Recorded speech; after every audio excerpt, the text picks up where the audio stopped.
New information and priorities come along all the time, but if that's not explained, it seems like a really obvious one, but this one I see tripping people up all the time.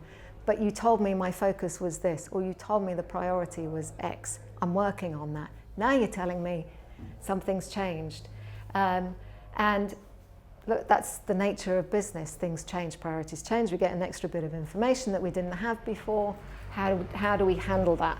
And so what can happen is people either dig their heels in, refuse to move forward with it, whereas what you want to move people to is, okay, what's the course correction that we need here? And do we have to do it? Is it important that we do it?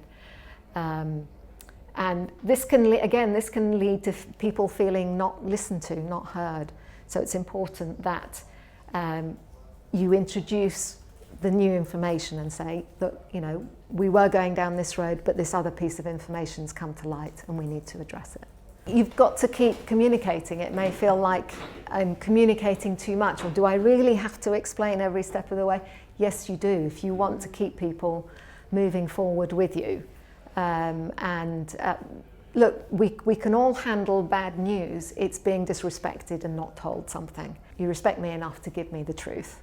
When I look at team profiles in a sort of regular mode, as in day-to-day stuff, and compare it with when they're under pressure, communication drops off enormously.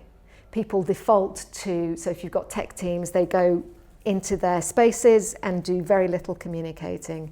And the sales teams, you know, everyone huddles into their type of personality, and the communication drops off enormously, when actually, when a team is under pressure or in crisis, someone needs to step up the level of communication, because that's when people start to feel like, I don't know what's going on. I'm delivering my work, but I don't have context.